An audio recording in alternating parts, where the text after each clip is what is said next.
Good morning. First of all, second thing is that camera should be on all the time.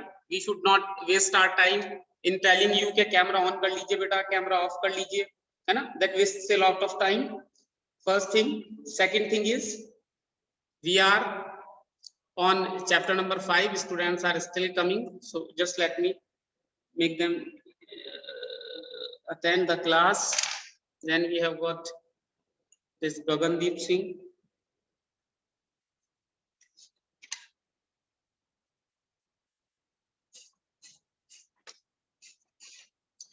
I have got two things. First is advice, second is class. My advice is that some of the students have joined this class after a long time. Means someone has missed the class for 4 days. Some of you have missed the class for 5 days. So my advice is don't miss these classes. As you know, CBSE is changing its regulations and corona cases are rising. Maybe last days corona count was around 3,15,000, which is highest for any country in the world. No country has ever gone above and beyond 3 lakhs in a single day.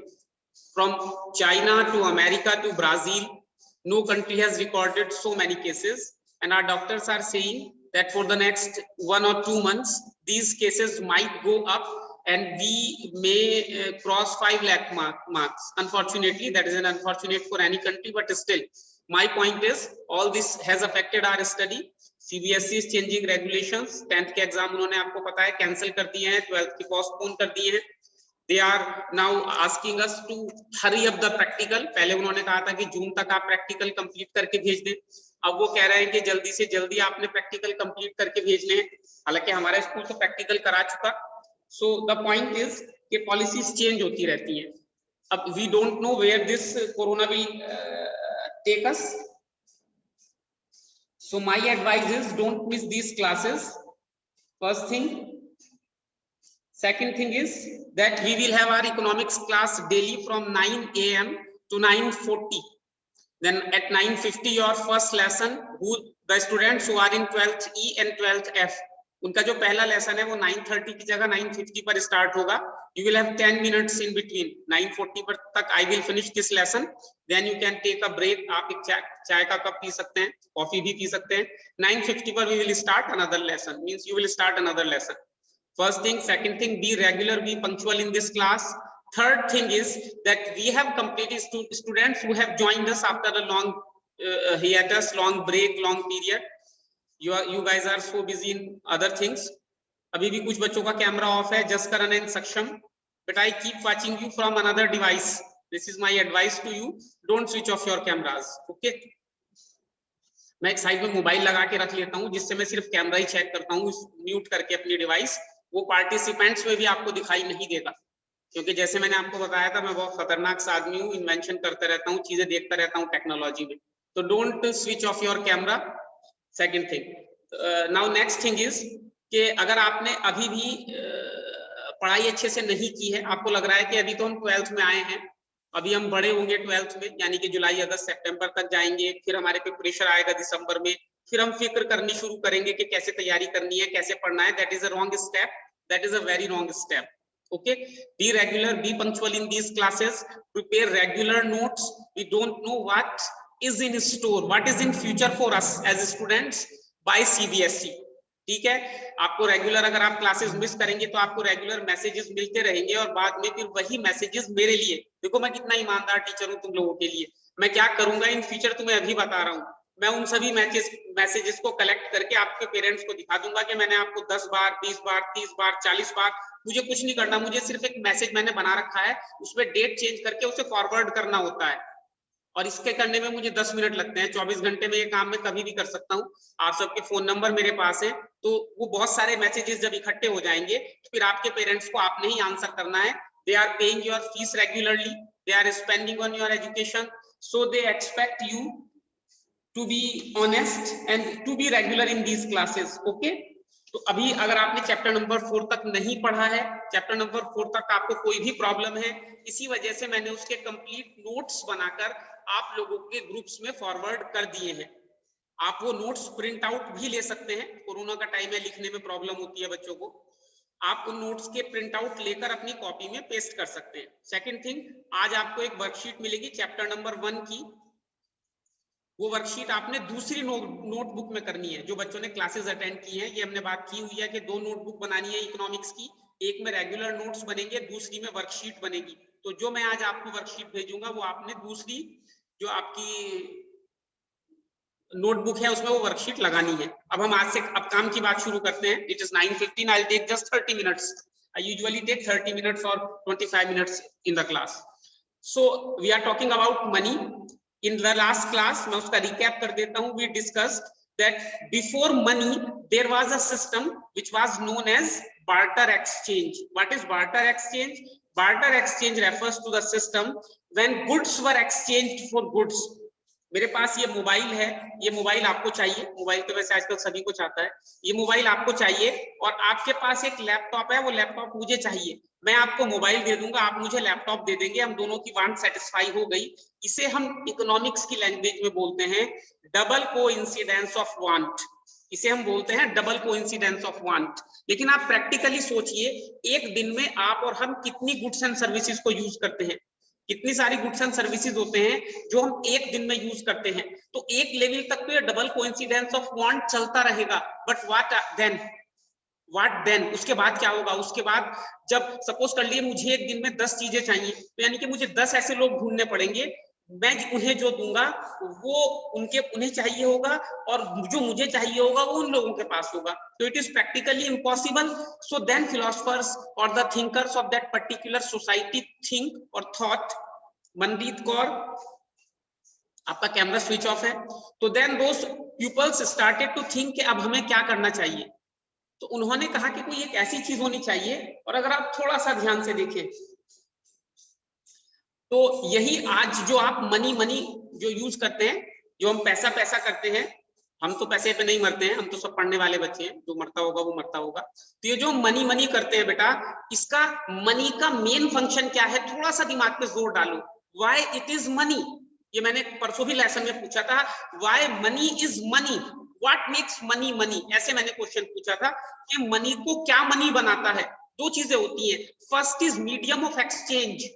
आप देखिए, बाजार में जाइए, आपकी pocket में पैसा है, आप उससे कोई भी चीज एक्सचेंज कर लीजिए।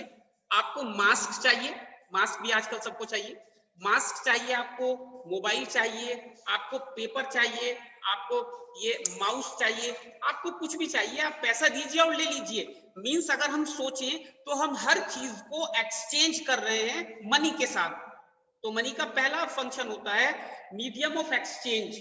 मनी से आप किसी भी चीज को बदल सकते हैं। I hope I am clear. If I am clear, all of you can give me a thumbs up. आपके पास एक ऐसा रिएक्शन होगा, वो दे दीजिए जल्दी से। मैं सभी के थम्स अप काउंट कर रहा हूं। अर्लीन बेटा, आपने थम्स अप नहीं दिया, अभी देख रहे हो आप। Still can see, okay. चलिए, तो इसका मतलब हम ये समझ गए हैं कि मीडियम ऑफ एक्सचेंज क्या होता है। अब मीडियम ऑफ एक्सचेंज के बाद आप ये सोचिए, पहले तो मनी का सबसे बेसिक कैरेक्टरिस्टिक होता है मीडियम ऑफ एक्सचेंज। अब आप ये सोचिए कि ऐसा क्यों होता है कि आपकी पॉकेट में पैसे हैं, आप मार्केट में गए हैं, आप जिस किसी को पैसे दे रहे हैं वो एक्सेप्ट कर रहा है।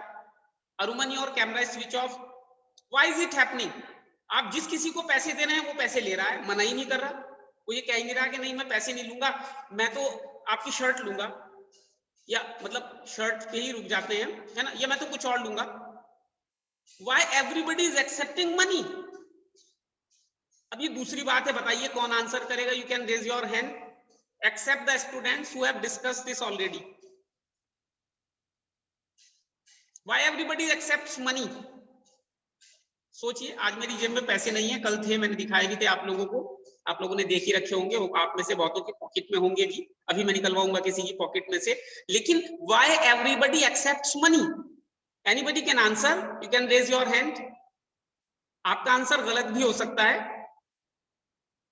और क्योंकि ये केबीसी नहीं है तो गलत आंसर पे आपको कोई नुकसान नहीं होने वाला है। Anyone who knows answer? I have debarred them. Okay, I have got one raised hand. Anybody else? Anyone else? Okay, वीर प्रताप को मौका दिया जाता है आज। वीर प्रताप, पहले तो बेटा अपना कैमरा स्विच ऑन करो, अब बताओ, अनम्यूट करो बेटा। Sir, because according to law, no one can refuse sir थोड़ा anything to जोर से him. बोलो please, No one can refuse money. एक बार और बोलो please. According to law, sir, no one can refuse money as very good, exchange of शाबाश शाबाश। goods. Hrithik Nanda आप भी बताओ क्या कहना चाहते हो, अनम्यूट करो। So because money helps us to buy goods and services and satisfy our wants. So that is तो मीडियम ऑफ एक्सचेंज हो गया ना। व्हाई एवरीबॉडी एक्सेप्ट्स मनी, कोई मना क्यों नहीं करता जी मैं नहीं लूंगा, मुझे तो डॉलर दो, मुझे तो पौंड दो। So because it is the standard currency of our country enforced by the law. Okay, तो ये दोनों ने बिल्कुल सही आंसर दिया है। अच्छा नव्या आप बताओ बेटा, अनम्यूट करो, शाबाश। Sir, because it is settles common measurement unit of our country, money. Very good, शाबाश, I am so proud of you. चलिए थैंक यू। अब देखिए क्या होता है कि जब भी आपके पास अगर कोई नोट हो तो आप अभी निकाल के देख सकते हैं अपनी जेब में से, बाद में देख लीजिएगा, उसमें एक सेंटेंस लिखा रहता है, हिंदी में बोल देता हूं मैं धारक को 50 रुपये अदा करने का वचन देता हूं, ये लिखा रहता है। फिर इंग्लिश में लिखा रहता है, उसके नीचे एक पर्सन के साइन होते हैं, कौन होता है वो, किसके साइन होते हैं उसके नीचे। एकता अरोरा बताओ जल्दी से अनम्यूट करके। अरे नोट इतने देख लिए होंगे तुमने यार, उसी के पीछे पूरी दुनिया भाग रही है, जल्दी से अनम्यूट करो। Don't know, you can use your neck to say yes और no. I am talking to Ekta, if you don't unmute then you can kind of give me your expression. Okay thank you very much. कभी कभी हमें बोलना भी चाहिए, उससे मुंह की एक्सरसाइज हो जाती है। इससे पूछते हैं जुझार सिंह से। जुझार अगर हमने सही प्रोनाउंस किया है बेटा अनम्यूट कीजिए। Yes sir. Good morning. Good morning sir. ठीक है आप? Yes sir. काफी दिनों में दिखे बेटा आज। Please be regular, it is my request. Order हो जाएगा वरना कुछ दिनों के बाद। बेटा उस पे किसके साइन होते हैं किसी भी करेंसी नोट पे इंडिया के? PM. Okay I am so proud of you. 12th के बाद कनाडा जाना है ना? अच्छा नहीं चले जाओ, क्या बुराई है यार। Anyone else? अभी पूछ लेते हैं। मनरीत एंड सक्षम। सक्षम यार मेरे देखते ही कैमरा ऑन कर लेता है बेटा। You are so dashing. तेरी शर्ट कितनी अच्छी लग रही है, ये फ्लोरल प्रिंट है इसका। I am just loving it. ये मैगडी वाला नहीं है, I am really liking your shirt. तो let me see your shirt as much as possible. Jaspreet, Simran, switch on your cameras बेटा। हम अभी पूछ लेते हैं किससे? रिदम ठाकुर अनम्यूट करो बेटा। मुझे लगता है कल बार्बर के यहाँ गए थे। हाँ very good, looking smart, looking dashing. ये अपना मोबाइल ठीक कर ले बेटा, वरना किसी दिन पकड़ा जाएगा तो विजय मार्केट में। इसमें आवाज नहीं आती मुझे, फिर घर आ जाऊंगा मैं किसी दिन। तेरा घर भी मैंने पता कर लिया किस जगह है, या मेरे भी जानने वाले हैं दसुआ में। आवाज नहीं आ रही मुझे तेरी, ठीक कर इसे जल्दी से। गगनदीप सिंह अनम्यूट कीजिए। Gagandeep Singh. Good morning sir. Good morning बेटा, कैसे हैं आप? बढ़िया सर। तबीयत ठीक है आपकी? Yes sir. घर में भी ठीक है सब? Yes sir. Very good, it's God's blessing. But आप मुझे बहुत दिनों में दिखाई दिए आज क्लास में। Make sure next time onwards you are regular. Who has got the signature on the note? Governor sir. Governor? कहाँ के गवर्नर होते हैं वो? हाँ है जी? नहीं पता सर। अच्छा कोई बात नहीं यार, मुझे भी बहुत सारी बातें नहीं पता। वो होते हैं हमारे इंडिया के सेंट्रल बैंक के governor.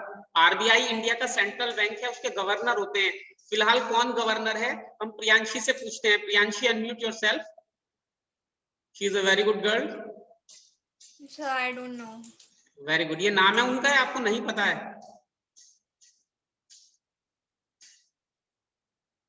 अरुमन and Arshdeep unmute. Sorry unmute कर रहा हूं बेटा, अपना कैमरा ऑन करो। अच्छा नहीं पता है, कोई बात नहीं। और let me check others as well. Simran 12th है, अनम्यूट कीजिए बेटा। Girl in the red T shirt.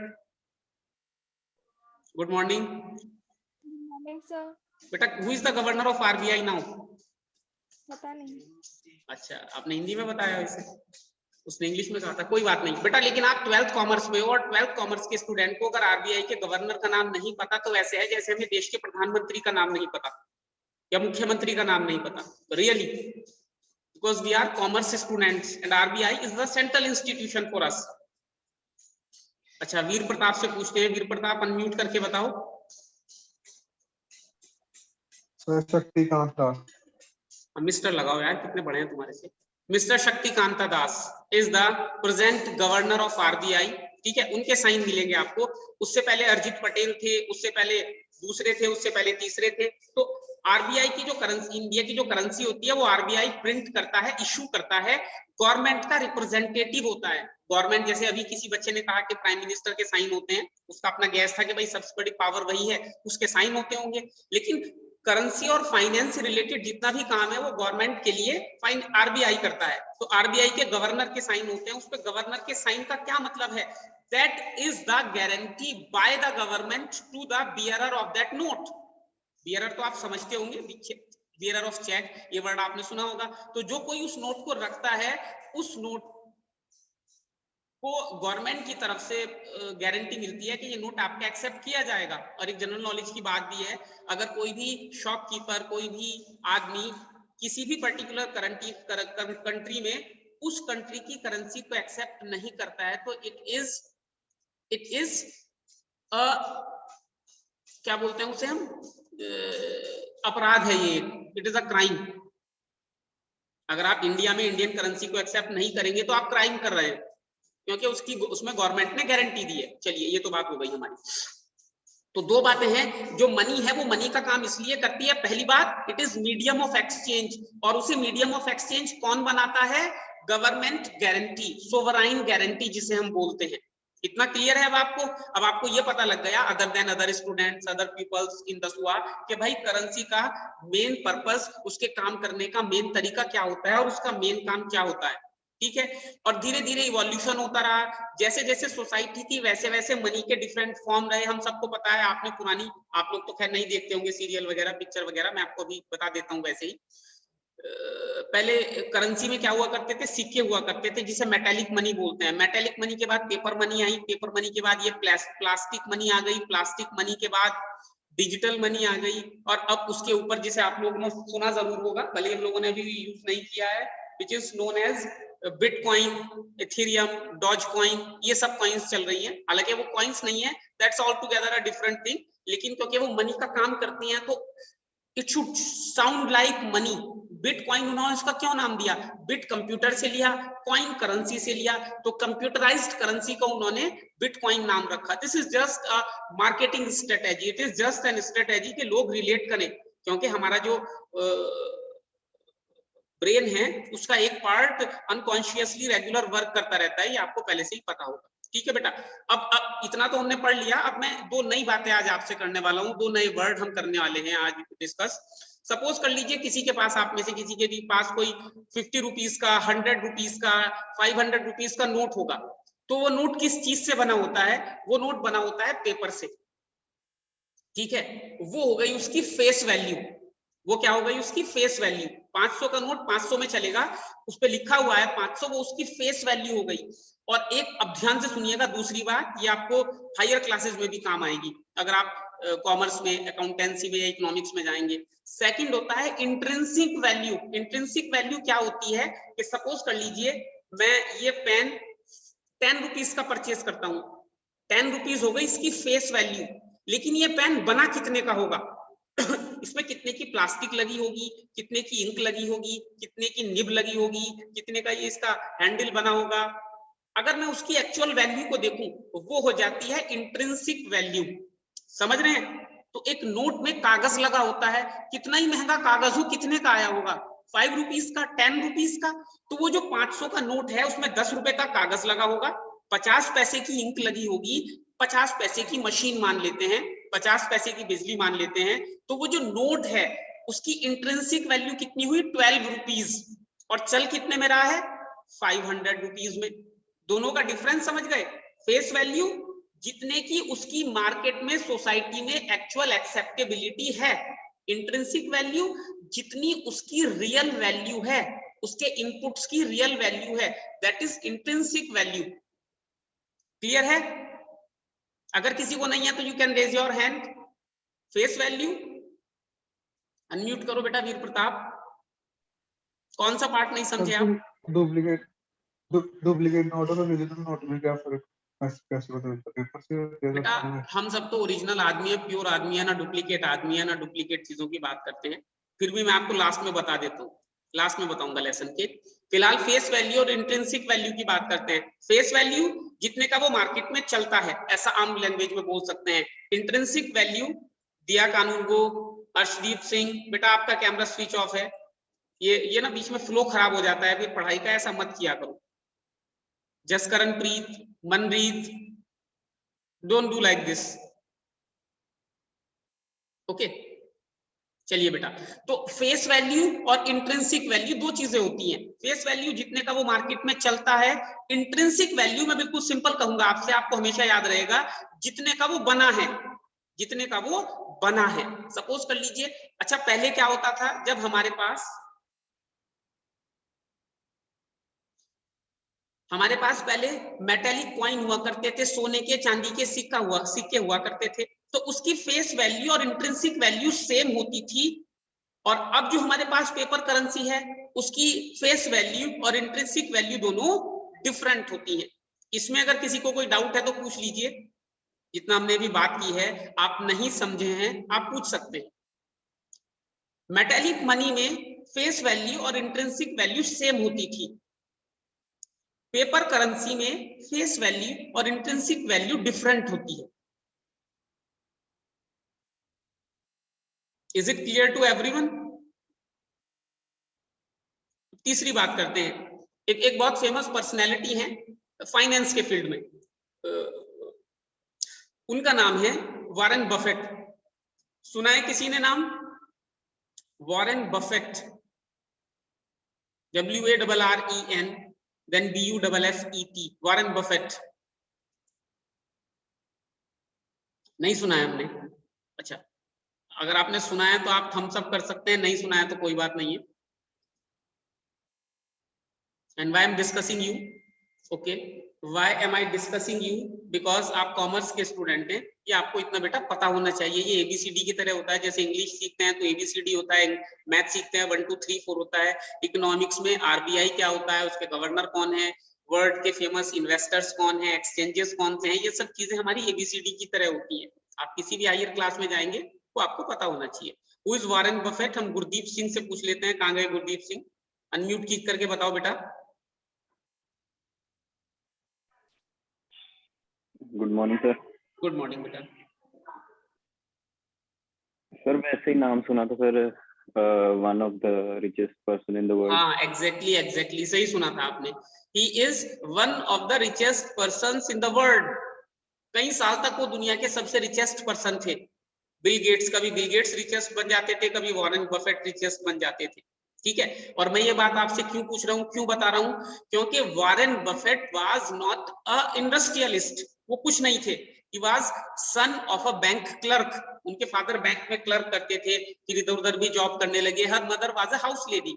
He used to sell coke, जिसे सोडा बोलते हैं ना, जिसे हम कोक थम्स अप बोलते हैं, उसे अमेरिका में सोडा बोलते हैं। वो सोडा बेचा करते थे। $10 का लिया है, $11 का बेच दिया। इन हिज स्टडी डेज, जब वो स्टूडेंट थे छोटी क्लास में, 5th 6th 7th 8th में, तो वो ये काम किया करते थे। Then he collected some money and उस छोटी एज में he started investing his money in stock market। और जब वो धीरे धीरे बड़े होते गए, फिर he did his MBA and all that, तो उनका फंडा क्या था? उनका फंडा यही था जो आज हम डिस्कस कर रहे हैं। वो देखते थे कि किसी स्टॉक मार्केट, किसी भी स्टॉक की फेस वैल्यू कितनी है। फेस वैल्यू का मतलब वो स्टॉक मुझे स्टॉक मार्केट में कितने का मिल रहा है, समझ रहे हैं आप? वो स्टॉक मुझे स्टॉक मार्केट में कितने का मिल रहा है, और उसकी इंट्रिंसिक वैल्यू क्या है। इंट्रिंसिक वैल्यू का मतलब क्या होता है? अब सिंपल सा सपोज कर लीजिए, कोई मार्केट में अपनी शॉप बेच रहा है, उस शॉप को बनाने में उसे कितने पैसे लगे? 5 लाख रुपए। चलो उसकी गुडविल मान लो 5 लाख रुपए, लेकिन वो शॉप क्योंकि मार्केट के बिल्कुल बीच में है, तो वो कहेगा साहब मुझे तो 1 करोड़ रुपए चाहिए इस शॉप के। फेस वैल्यू कितनी है? 10 लाख। सॉरी, फेस वैल्यू कितनी है 1 करोड़, इंट्रिंसिक वैल्यू कितनी है 10 लाख। तो वॉरेन बफेट ने क्या किया, जिन शेयर्स की फेस वैल्यू कम थी उनकी इंट्रिंसिक वैल्यू से, इंट्रिंसिक वैल्यू मतलब कंपनी बहुत बड़ी है, उसके पास एसेट्स हैं, उसके पास मशीन है, टेक्नोलॉजी है, एवरीथिंग है, लेकिन क्योंकि मार्केट में उसके सेंटीमेंट अच्छे नहीं हैं, लोग उसे कंपनी को फिलहाल अच्छा नहीं समझ रहे, उसका बिजनेस अच्छा नहीं चल रहा, तो उसके शेयर के प्राइस कम हो जाएंगे। वो हमेशा ऐसा शेयर खरीदते थे जिसकी इंट्रिंसिक वैल्यू तो ज्यादा है लेकिन फेस वैल्यू कम है। धीरे धीरे इंट्रिंसिक वैल्यू के फेस बेसिस पर उसकी फेस वैल्यू बढ़ती गई और उनके शेयर के प्राइस बढ़ते गए, और इसी सिर्फ इस इन्वेस्टमेंट पॉलिसी से he became one of the richest person. देखो कितनी सिंपल सी बात है जो आज हमने पढ़ी है, अगर आप मेरी बात को समझ रहे हैं। फेस वैल्यू के कितने का मिल रहा है कोई सामान मार्केट में, इंट्रिंसिक वैल्यू वो कितने का पड़ा है, एक्चुअल वैल्यू क्या है। अगर इंट्रिंसिक वैल्यू ज्यादा है और शेयर प्राइस उसके कम है, क्योंकि कभी कभी बैड पब्लिसिटी होती है, ठीक है ना, उस वजह से शेयर मार्केट में प्राइस कम हो जाते हैं, तो वो हमेशा ऐसे शेयर्स परचेज करते थे जिनकी इंट्रिंसिक वैल्यू ज्यादा है लेकिन शेयर प्राइस उनके कम थे। उन्हें पता था कि धीरे धीरे जब लोगों को इसकी इंट्रिंसिक वैल्यू का पता लगेगा तो इसके शेयर प्राइस भी बढ़ेंगे और मेरे इन्वेस्टमेंट पे रिटर्न भी मुझे ज्यादा मिलेगा। ये उनकी पॉलिसी थी, और इसीलिए मैं आपसे बोलता हूं कि जितना भी इकोनॉमिक्स में पढ़ते हैं सभी कंसेप्ट कहीं ना कहीं रियल लाइफ से जुड़े होते हैं हमारे। ओके, चलिए साहब, तो फेस वैल्यू और इंट्रिंसिक वैल्यू हम समझ गए। उसके बाद डिफरेंट टाइप्स की मनी होती हैं। अच्छा, डीमोनेटाइजेशन का तो सबको पता होगा ना, मैं किसी से भी पूछ लेता हूं। गुरलीन पन्नू बेटा अनम्यूट करो, गुरलीन पन्नू अनम्यूट कीजिए।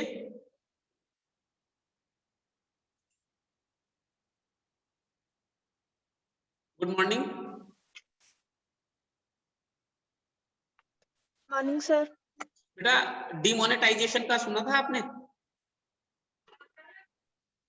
No sir. अच्छा, इसे बोलते हैं उस्तादी हिंदी में। चलो I hope she got the message. फिर कौन बताएगा? एक और बहुत स्मार्ट सा लड़का बैठा था, रोमनप्रीत अनम्यूट करो बेटा।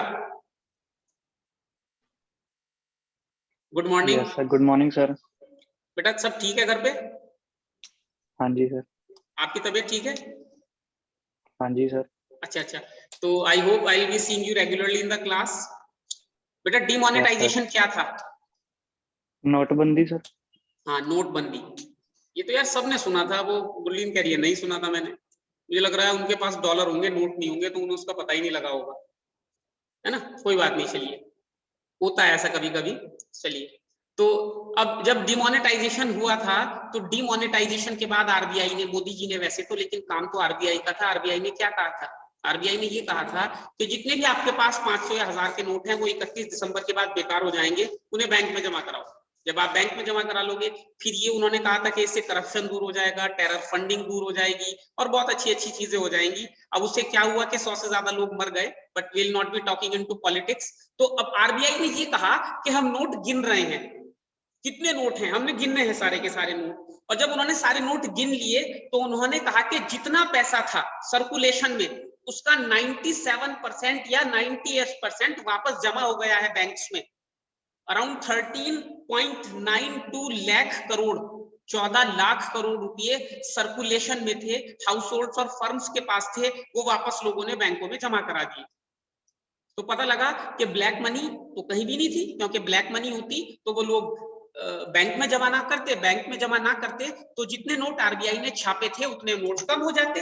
अब 2-3% तो जनरल सी चीज होती है, 98-99% को एक्सीलेंट ही समझा जाता है। अब हम ये क्यों डिस्कस कर रहे हैं? ये हम इसलिए डिस्कस कर रहे हैं बेटा कि आरबीआई, हमें ये पता होना चाहिए कि आरबीआई के पास नोट छापने का क्या तरीका होता है, पहली बात, और वो नोट को कैसे काउंट करते हैं, कैसे उन्हें पता लगता है कि कितने नोट हमने इकोनॉमी में डाले हुए हैं और उसके क्या पॉजिटिव्स और नेगेटिव्स होते हैं। तो पहली बात, अब हम जो तरीका आरबीआई अपनाती है वो ये होती है कि जब भी उसे नोट छापने होते हैं तो उन नोट के एक्सचेंज में उसे 200 करोड़ रुपए अपने पास रखने होते हैं। 200 करोड़ के नोट नहीं रखने होते, 200 करोड़ की गोल्ड, सिल्वर, फॉरेन करेंसी और फॉरेन सिक्योरिटीज रखनी होती हैं। उतने वो अपने वॉल्ट में रख देता है और फिर नोट छाप देता है। ये तो होता है आरबीआई का नोट छापने का तरीका। अब हम सभी को पता है कि हर नोट पे एक नंबर होता है जो आरबीआई रिकॉर्ड कर लेता होगा, फिर वो नोट को सर्कुलेशन में डाल देता है।